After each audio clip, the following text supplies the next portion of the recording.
Le Cercle RH est un grand entretien aujourd'hui pour parler du pouvoir d'achat, de la situation économique et de la situation des salariés, évidemment. Et on en parle avec Thibault Langsad. Bonjour Thibault. Bonjour. Ravi de vous accueillir. Vous êtes venu assez régulièrement dans notre émission Smart Job, PDG du groupe Lumines, double casquette par ailleurs, triple d'ailleurs, parce que président du conseil d'administration de l'URSSAF, ça c'est très récent. On parlera de ces cotisations, qui sont des milliards d'euros, qui sont les cotisations qui servent à financer notre protection sociale. C'est quand même pas rien.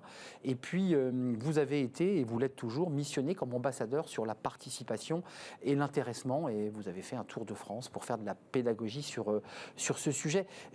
Pour parler pouvoir d'achat, parce que c'est le sujet, évidemment, d'actualité. Les salariés, grève dans les transports, SNCF vendredi, les aéroports vont reconduire.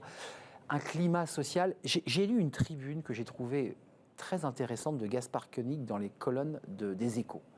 Tribune il y a quelques jours, et il dit on prend le problème du mauvais côté. Moins de pouvoir d'achat, c'est plus de pouvoir pour soi. C'est presque un punchline, c'est écrit par Gaspard Koenig. Il dit donner plus d'argent aux Français, c'est les faire consommer plus, et donc c'est un non-sens au nom de l'écologie. Est-ce que vous dites de temps en temps, on ne gagnerait pas à remonter un peu la caméra et de ne pas être dans des chèques, puisqu'on va y revenir, chèque alimentation, chèque essence, pour permettre aux salariés d'avoir un niveau de vie décent. Est-ce qu'on n'est pas en train de se tromper de bataille là ? Je comprends le raisonnement de Gaspard Koenig, mais c'est parce que les Français, et c'est parce que c'est pas ce que les politiques veulent donner aux Français.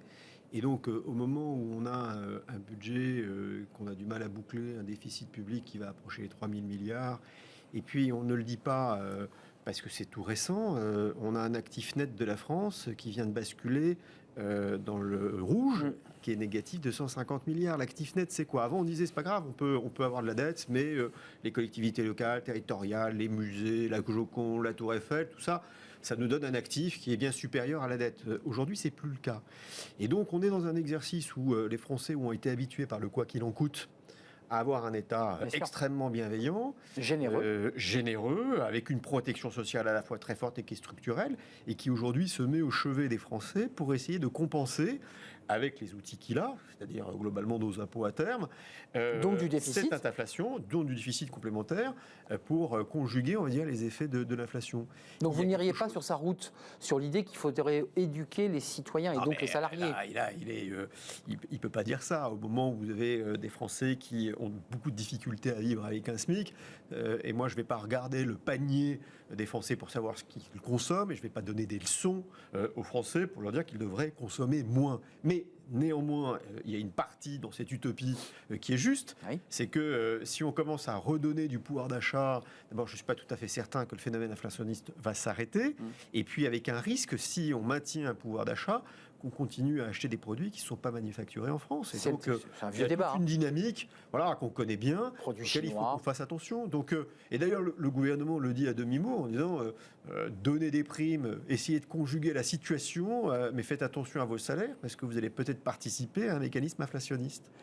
Vous êtes à la tête d'une entreprise, vous êtes membre du MEDEF, vous êtes sur quelle ligne ? Vous dites il faut véritablement libérer du pouvoir d'achat, ou vous dites attention, parce que quand on libère du pouvoir d'achat, c'est-à-dire du salaire, pas de la prime, on ne revient jamais en arrière.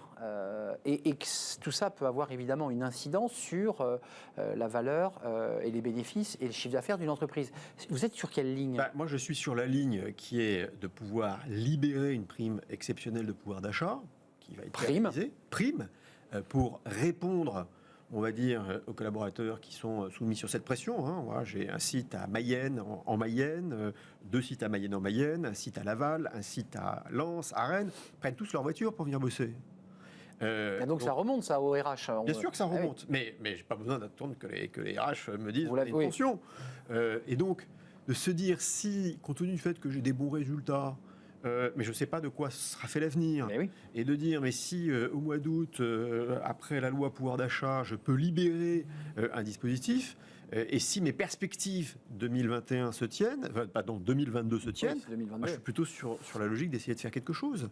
Mais sous forme de prime, on est d'accord. Sous forme de prime, mais je ne me vois pas devancer mes NAO, là, ce qui risque de se passer, c'est que ça va être le l'automne avant Noël, enfin avant l'été, pardon, avant l'été. C'est plutôt Noël en été, quoi. Non, mais oui, c'est-à-dire qu'il va y avoir, on va avoir une pression de beaucoup d'organisations qui vont vouloir renégocier les NAO, sachant qu'on sort de l'exercice. La CGT menace, indique qu'elle va descendre dans la rue. Elle descend, elle bloque les voyageurs dans les gares. Franchement, c'est les SNCF. On est habitué à ça. Je vais le dire de façon assez directe. Bon, mais après, quand vous avez les transporteurs, c'est pas tout à fait les SNCF. C'est vrai. Quand vous commencez à voir, on va dire, des sujets dans les entreprises privées, c'est là où il faut être attentif. Mais je pense qu'on a un vrai sujet. Mais le traiter par quelque chose d'exceptionnel à la main des entreprises est probablement la meilleure des choses. 5,8, ça c'est l'inflation qui est prévue. Vous dites qu'elle risque encore de progresser, c'est ce que vous disiez tout à l'heure. 5,8 et puis une croissance revue à la baisse à 2,5 qui donne quand même fait une sorte de ralentissement. On est sorti d'un Covid où l'économie repartait, tension sur les matières premières, plus la guerre en Ukraine qui tend évidemment tout cela. Est-ce que vous êtes optimiste, Thibault Langsat? Parce que à la fois comme chef d'entreprise, mais aussi comme celui qui rencontre des chefs d'entreprise dans le cadre de sa mission d'ambassadeur. Ce que je veux dire, c'est que pour le moment, on a une croissance qui est supérieure à 2%. C'est la façon dont ça se traduit dans les entreprises, c'est que pour le moment, malgré les tensions de l'emploi, malgré des tensions, ce qui est moins notre cas sur les matières premières, parce qu'on est une entreprise du numérique, j'ai envie de dire, pour le moment, on est dans une dynamique qui est plutôt au vert. On a du développement à l'export qui fonctionne plutôt bien. Bon, aux États-Unis, c'est ça. Aux États-Unis. On est. Il faut le préciser, une entreprise française aux États-Unis, il faut quand même le signaler. Pour nous, on traverse les difficultés depuis la crise Covid sans trop de difficultés. Après, quand on regarde d'un point de vue macroéconomique, force est de constater que la défaillance d'entreprise n'a pas repris, que le remboursement des plans d'appurement proposés par la Caisse nationale des URSSAF fonctionne très bien. Et quand on regarde les dispositifs de PGE, il y a quelques renégociations sur des entreprises qui sont dans des secteurs qui sont frappés de plein fouet par l'inflation. Ça se passe relativement bien. Et chez les indépendants et les petites entreprises. Et chez les indépendants aussi. Donc, c'est compliqué. Ce que je veux dire, c'est que les indépendants remboursent bien.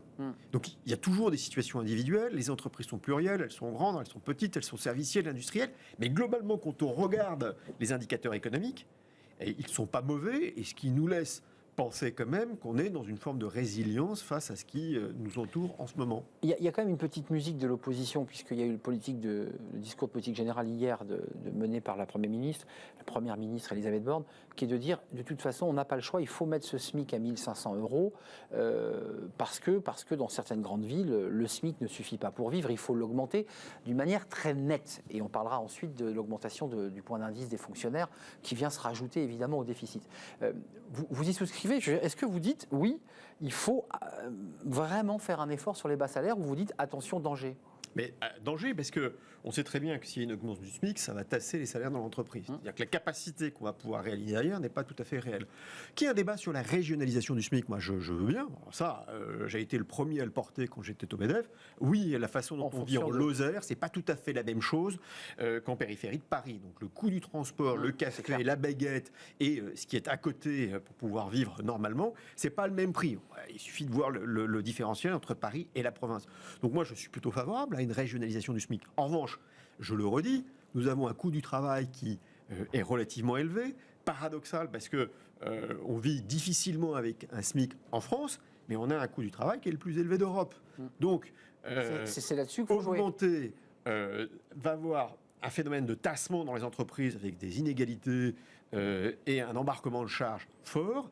Et puis derrière, évidemment, la charge pour les entreprises sera beaucoup plus forte par rapport à nos autres pays voisins. Donc vous dites sans le dire, c'est un vieux débat qui date d'il y a 30 ans, 20 ans, baissons aussi les cotisations si on veut aussi réfléchir à augmenter les salaires. Si vous baissez les cotisations, soit vous demandez à l'État de se réformer, vous demandez de mieux nous soigner, de mieux enseigner, de mieux nous défendre. Moins et mieux. Moins et mieux. Soit vous augmentez les cotisations. Et donc vous faites porter des charges complémentaires, on va dire, aux entreprises puis aux Français, parce qu'ils payent une partie de ces contributions. Mais le discours du président, qui d'ailleurs a été un peu rectifié par Bruno Le Maire, qui a dit attention, il ne faut pas trop dépasser les déficits, il faut faire attention aux chèques gratuits, on va dépenser, on va faire des trous. Les Français échappent aux impôts, les entreprises échappent à des emplois. Comment on fait là avec un déficit comme ça? La seule chose, c'est la capacité de réforme du pays. Moi, je ne suis pas opposé à ce qu'on donne un coup de pouce à des populations qui sont en difficulté, qu'on mette en place un dispositif de chèque carburant, qu'on demande aux entreprises de jouer la prime PEPA. Ça, c'est dans la liste des courses. Qu'on demande, qu'on baisse les charges des indépendants. Moi, je n'ai pas de difficulté. De savoir, c'est comment on le finance. Est-ce qu'on est en capacité de porter la réforme des retraites? Oui, non. Et pour comment pour nous, pour nos impôts. Est-ce qu'on est en capacité de réformer, on va dire, nos services publics qui sont en partie défaillants, avec du personnel incroyable, qui fait face à une crise sans précédent? Est-ce qu'on est capable de le réformer? Je pense notamment à la santé. Est-ce qu'on est capable de mieux enseigner, on va dire, à l'école, au lycée, à l'université, pour des coûts qui sont comparables, on va dire, aux Allemands et aux Anglais? Quelle est la capacité de réforme? Moi, je veux bien qu'on continue à financer et qu'on ait le plus haut niveau de protection. C'est un modèle qui est vanté, en tout cas. Mais quel est le système de réforme qu'on est capable de mettre? Et la qualité de service rendue au bout. Et la qualité de service rendue au bout. Moi, ce que je veux dire, c'est que je veux bien investir massivement dans l'école, mais force est de constater qu'on est les derniers dans les classements PISA. Donc il y a quand même un souci. Et c'est ça la réforme. Donc si le président de la République, le Premier ministre, le gouvernement est en capacité de porter des réformes fortes pour faire en sorte que ce pays... Là, il n'y a rien sur la table aujourd'hui.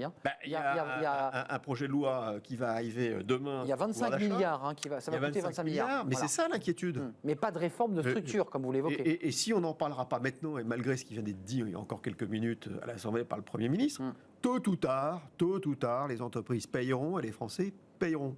Donc vous nous dites, et c'est vrai que c'est un vrai discours et c'est la petite musique, il va bien falloir payer tout cela avec des impôts, avec une TVA, avec... Oui, sauf si vous êtes en capacité de réformer. Si vous êtes en capacité de réformer la retraite, si vous réformez... Moi, j'ai rien lu encore sur la réforme de structure. Là. Pour le moment, vous n'avez pas la réforme des retraites, le projet de loi n'est pas encore sorti. Vous la soutenez? Vous dites qu'il faut cette réforme? Bien sûr qu'on la soutient. D'abord, il faut juste voir que les partenaires sociaux sur la retraite complémentaire Agirc-Arrco ont été en capacité de négocier le départ de l'âge à la retraite à 63,2 ans. Donc, j'ai envie de dire, sortons des postures politiciennes de certaines organisations syndicales et mettons sur la table un vrai projet. Parlons de l'usure au travail, de la pénibilité et non pas de façon dogmatique. Oui, il y a des carrières longues qu'il faut arrêter, qu'il faut mieux indemniser. C'est clair. Mais on met tous les Français dans un même panier. Ce n'est pas raisonnable. Vous vous rappelez que François Hollande avec Jean-Marc Ayrault avait essayé de faire une nomenclature de la pénibilité, puis finalement c'est resté sur le bureau parce que c'était trop compliqué. C'était une machine à gaz et puis c'était porté de façon totalement dogmatique. Ce n'était pas raisonnable à l'époque de le soutenir. Et aujourd'hui, d'ailleurs, je préfère qu'on parle d'usure au travail. L'usure au travail. Ça marche dans le tertiaire aussi. Oui, mais elle a une expression qui est plus juste. Tout le monde va trouver que le travail est pénible. L'usure au travail permet d'avoir une expression plus juste. Et bien évidemment, il faut arrêter des carrières quand le travail use. Mais ayons des approches segmentées, ce qui n'était pas le cas de la réforme des retraites. On mettait dans un système global. Là, on repart sur un système paramétrique. On va peut-être pouvoir faire des choses intelligentes. Donc vous soutenez cette réforme. Alors, elle est maintenue dans un flou parce qu'on sent quand même une grogne sociale, on sent des tensions dans la rue, on sent des entreprises et des salariés qui peinent et qui commencent à se plaindre.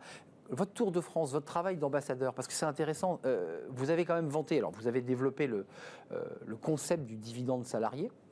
Est-ce que vous le portez toujours? Est-ce que vous dites, avec la participation, avec l'intéressement, ça peut être des outils de pouvoir d'achat qui n'obligent pas le gouvernement à faire des chèques? Oui.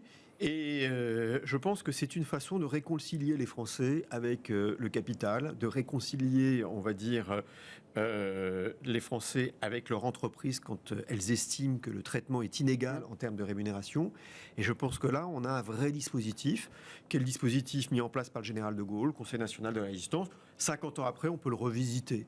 Force est de constater qu'il y a beaucoup de conservatisme, y compris dans les organisations patronales. Je me réjouis que le président de la République, mais à la fois l'ensemble des candidats, l'ont repris, l'ont exprimé. Mais tout le monde en parle, mais sauf qu'il manque une loi. Est-ce qu'on l'oblige? Est-ce qu'on oblige les entreprises de plus de 50 salariés à mettre en place la participation? Il y a deux choses. C'est que d'abord, je pense que dans la loi pouvoir d'achat, qui répond à une mesure d'urgence, de donner des flexibilités, qui est très conjoncturelle, je pense qu'il ne faut pas mélanger le sujet du partage de la valeur. Si on veut porter une ambition forte, de réconcilier les Français avec le capital, si on veut vraiment porter ce sujet du partage de la valeur, qui est un pacte social, je pense qu'il faut le traiter à part. Sinon, on risque d'aller trop vite. Oui, c'est un autre texte. Ce ne sera pas forcément pertinent. Mais concrètement, est-ce que vous souhaitez, vous appelez de vos voeux, que tout ça ne soit pas à discrétion des entreprises, mais qu'il y ait une forme d'obligation d'imposer aux entreprises, on va dire plus de 50, puisque ce sont les 50 en général, c'est le bon niveau, une participation qui fasse que tout le monde en bénéficie. Vous savez, ce qui est très difficile, c'est que les gens qui débattent avec moi sur le dividende salarié, et qui sont parfois très durs, ils vous le contestent. Ils me le contestent, mais ce sont les gens qui sont les plus généreux. Ils vous disent ça ne marchera pas. Mais ce sont les gens qui sont les plus généreux. Ce sont les entreprises qui sont les plus exemplaires, qui donnent de l'intéressement et de la participation. Bon, et qui disent, mais moi, j'ai pas besoin de contraintes, je le fais. Et à côté de ça, il y a des entreprises qui jouent pas le jeu. Clairement. Il y a eu peu de temps, une entreprise qu'on ne va pas citer aujourd'hui, mais qui n'est pas très loin des Champs-Élysées, qui fait des burgers, et qui n'a pas justement rétribué ses collaborateurs et qui s'est fait condamner d'une amende d'1 milliard. Vous avez des filiales de sociétés étrangères qui sont en France et qui ne jouent pas le jeu de l'intéressement et de la participation. Et à côté de ça, vous avez des petites entreprises qui ont envie de voir des dispositifs plus simples, plus flexibles, pour pouvoir Mais je parlais de la loi, justement pour ne pas avoir à jouer le jeu ou pas. Il y a un moment, je pense que si le général de Gaulle n'avait pas imposé la participation, je le dis très clairement, je ne suis pas tout à fait certain qu'une grande majorité des grandes entreprises auraient joué le jeu. Vous voyez, donc la loi... Donc c'est un projet politique, ce n'est pas un projet qui émane des entreprises, c'est une vision sur le capital. On est le seul pays au monde où on se fait agresser chaque fois que l'on publie les dividendes parce que les Français considèrent que ce sujet est un sujet à polémique. Enfin, ceci étant, l'opposition encore et certaines organisations syndicales considèrent que les dividendes versés par certaines entreprises, ils citent notamment Total Energy, pourraient reverser le surplus dans l'économie ou en tout cas accompagner. Est-ce qu'il y aurait un cercle vertueux ou est-ce qu'on laisse le système en l'état ? Non mais là on parle qu'une d'une seule entreprise, en l'occurrence qui est conjoncturelle, et on regarde ce qu'ont fait les Italiens où effectivement sur des super profits, il y a un moment où il y a une contribution. La seule chose, c'est que, pourquoi pas, à condition que vous donniez à Total la capacité de continuer sa mutation environnementale. Ce que je veux dire, c'est que si vous prenez les bornes électriques, l'éolien, le solaire, Total pour une cash-co en disant tu vas payer, et que derrière on lui demande des objectifs de transformation très forts qu'il doit financer sur ses fonds propres, voilà, il faut que ce soit cohérent. Moi, je ne suis pas opposé que s'il y a rémunération très exceptionnelle dans un contexte très exceptionnel dont ils en profitent, moi, je veux bien en discuter, mais est-ce que c'est le cas de toutes les entreprises ? Je ne suis pas tout à fait. C'est pour ça que je citais Total, parce qu'en l'occurrence, le prix du baril ayant quadruplé, c'est vrai qu'elle a dégagé. Alors, ce qui me permet de basculer sur l'URSSAF, parce qu'il y a un débat, là aussi, j'aimerais vous entendre. Président du conseil d'administration de l'URSSAF. Alors, j'ai lu que précédemment, vous remplacez un MEDEF, me semble-t-il, mais qu'avant, c'était la CGT. Enfin, qu'il y a non, alors la tradition, c'est patronal. C'est ça, c'est patronal, mais patronal. Avec un vice-président qui est la CGT. Un vice-président qui est de la CGT. L'URSSAF, c'est quand même l'organisme collecteur. Tous les entrepreneurs voient bien ce document qui leur arrive chez eux, l'URSSAF. On fait un peu grise mine quand on reçoit le document de l'URSSAF, qui collecte en fait évidemment tout ce qui est prélevé en cotisation pour financer notre protection sociale. Vous avez un regard évidemment panoramique. Vous évoquiez tout à l'heure un modèle social qui était en panne, pour ne pas dire cassé. Vous prenez les rênes de l'URSSAF. Vous avez envie de réformer, de faire bouger les lignes. Comment ça se passe ? Moi, je vois bien ce qui se passe. Vous voyez, vous avez les chiffres. L'assurance maladie n'est pas à l'équilibre parce que l'URSSAF est une entreprise privée, je le rappelle. Oui. L'URSSAF est une entreprise privée, délégation de service public. C'est une délégation de service public. On est piloté par la direction de la sécurité sociale de Bercy qui nous copilote. Mais vous êtes une entreprise. On est une entreprise. On est là pour recouvrer les contributions patronales et sociales. C'est quoi le volume global là de recouvrement ? Plus de 500 milliards à peu près. Plus de 500 milliards. Ah oui, non, ça c'est une grosse mécanique. Très grosse entreprise. Nous sommes là pour, on va dire, recouvrer. Nos clients, ce sont les entreprises. Alors certains diront, clients, oui. Certains se le disent en regardant là. Se le disent, mais qu'est-ce qui s'est passé pendant 2 ans de la crise Covid ? Qu'est-ce qui s'est passé pendant la crise Covid ? L'URSSAF était en première ligne. Du jour au lendemain, les URSSAF ont arrêté de prélever. Elles ont dit aux chefs d'entreprise, vous vous occupez de rien. Et après, on vous propose un plan d'appurement. Ça s'est très bien passé. Si vous voulez le renégocier, vous pouvez le renégocier. Et aujourd'hui, les URSSAF se sont mis dans une capacité servicielle sans précédent. Moi, je me souviens d'un imbécile d'entrepreneur il y a 4 ans, il y a 5 ans maintenant, qui avait dit devant le président de la République je ne peux pas entreprendre parce que les ennemis, ce sont mes URSSAF. Je pense que cette phrase-là, il ne la redirait plus aujourd'hui. Quand on voit l'accompagnement et la transformation servicielle, c'est vrai. Voilà, servicielle. On va revenir sur l'intéressement et la participation. Les URSSAF vont prendre en main la simplification de l'intéressement. C'est un service qui émane de la Caisse nationale. Ça, c'est une information, c'est intéressant. Ça a marché comment ? L'URSSAF prend en charge, organise le processus En fait, contre l'URSSAF, on n'avait pas suffisamment communiqué parce qu'il y a eu la crise Covid, mais je suis dans une entreprise, dans une PME, dans une TPE, je veux faire un accord d'intéressement. Bon, soit je vais voir mon comptable, soit je vais voir un conseiller. Là, je vais sur le site de l'URSSAF, mon intéressement pas à pas. Je remplis mon cabis, toutes les informations concernant l'entreprise, et puis je choisis des formules qui permettent de pouvoir construire un accord d'intéressement. Ça, c'est une information intéressante. C'est une information intéressante. Après, j'appuie sur un Servicielle bouton, aussi. C'était imprimé. Et on me dit... Et l'accord est imprimé. On va intéressant, c'est sur le chiffre d'affaires, Thibault Langsat. Un chiffre d'affaires, sur l'excédent brut d'exploitation. Brut. Et donc, on va aller un peu plus loin. En tout cas, c'est la volonté d'aller un peu plus loin pour que, une fois qu'on aura appuyé sur le bouton, non seulement il y aura une impression, mais il faut aussi que ça puisse aller directement aux autorités pour s'assurer que cet accord soit validé. Donc, entreprise privée, c'est intéressant de l'entendre. Vous n'êtes pas là, vous, l'URSSAF, pour faire mettre des amendes aux entrepreneurs lors de convocations estivales, expliquant qu'ils se sont trompés de pourcentage et évidemment les redressant, parce qu'il y a quand même cette image-là de l'URSSAF qui reste un peu, qui colle un peu au doigt. Il y a un débat. Ce qui est compliqué, mais je le dis aux entrepreneurs. Vous avez raison de communiquer sur le serviciel. Je le dis aux entrepreneurs, c'est que quand les URSSAF viennent contrôler et qu'il y a une interprétation, oui, parce qu'il y a toujours des débats de droit. Le problème, c'est qu'on pourrait dire attendez, avec les URSSAF, il faut que vous soyez cool. Vous ne pouvez pas être cool là. Attendez, vous voyez bien que je suis dans mon droit, ou en tout cas. Mais on peut pas, on n'a pas les moyens juridiques pour pouvoir le faire. Non, mais ce que je veux dire, c'est que nous répondons à une exigence de l'État, nous répondons à la loi. Et c'est comme si on disait alors, on ne va pas respecter la loi parce que vous êtes de bonne foi. De temps en temps, il y a beaucoup de contrôle. L'administration fiscale le fait. Oui, mais c'est pas notre rôle. Donc, on n'est pas l'administration fiscale. Non, mais elle a cette méthode. Et nous, on n'a pas cette latitude par la loi. Et donc, quand vous contrôlez une entreprise et que voilà, elle est de bonne foi, eh bien, vous n'avez pas d'autre choix que de la sanctionner, ou en tout cas de demander. Et elle fait recours. Elle peut faire un recours. Mais on ne peut pas dire, non, nous, on va mettre de côté la loi pour cette entreprise parce que vous êtes de bonne foi. On n'a pas la possibilité technique de le faire. Oui, enfin, la DGFiP, par exemple, dans l'ordre de contrôle fiscaux, permet peut le faire, mais pas la Caisse nationale des URSSAF. Et vous pensez que c'est une évolution intéressante qui Alors, on est en train de porter une évolution, c'est un peu trop tôt sur la pour le bonne dire. foi du contribuable. Et je travaille sur un dispositif avec la direction de la Caisse nationale, on en parlera quand il sera à peu près stabilisé. Donc vous êtes en train de réfléchir à ce sujet. Ah oui, je réfléchis. Parce que forcément, ces retours vous ont été amenés, on vous a dit, mais j'ai pas fait d'erreur. Je vais vous donner un exemple. Et dans une petite entreprise, il y a un collaborateur qui est décédé. Il se trouve que ce collaborateur avait des faibles revenus. L'entreprise a avancé les frais d'obsèques. Bon. Et ça a été un drame pour cette entreprise. Et redressement de l'URSSAF. Et puis 2 ans après, redressement. Ouais. Bah oui, mais ça... Et la femme qui avait eu a été quasiment en situation de redressement. Vous dites, mais qu'est-ce que je peux faire vis-à-vis de la loi ? Je n'ai pas le choix. Légalement, je n'ai pas le choix.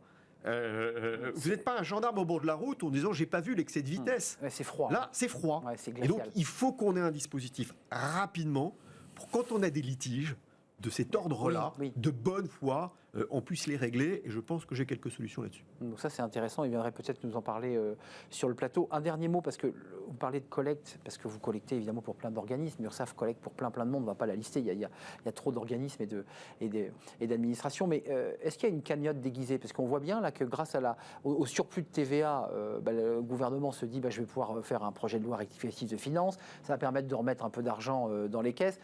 Est-ce qu'il faut réfléchir aussi à ça ? Parce que c'est vrai que quelque part, la crise ne fait pas que des perdants. Alors, nous, on n'a pas de cagnotte du tout. D'ailleurs, quand on regarde l'assurance vieillesse, la Caisse nationale de maladie, il suffit de voir la dette de la CADES. Non, on n'a pas de cagnotte. Nous, d'abord, les URSSAF fonctionnent de quelle façon ? Nous, on prend, quand on recouvre la retraite des marins-pêcheurs, on offre une prestation de service.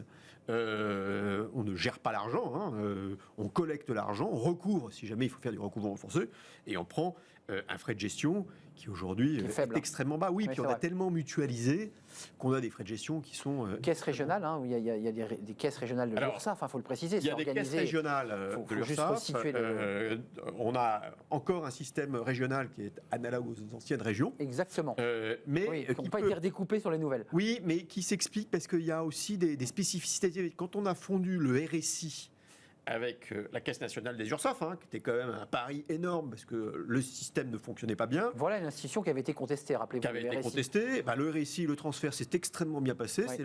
C'est la Caisse régionale de Bretagne qui porte pour l'ensemble de la France le dispositif du RSI sous couvert de la Caisse nationale des URSSAF. Donc vous avez en tout cas, et ça c'est intéressant, indépendamment et je dirais presque déconnecté de la crise dans laquelle nous sommes sur le pouvoir d'achat, quelques idées de réforme de l'institution URSSAF. Parce que vous avez démarré tout de suite en me disant...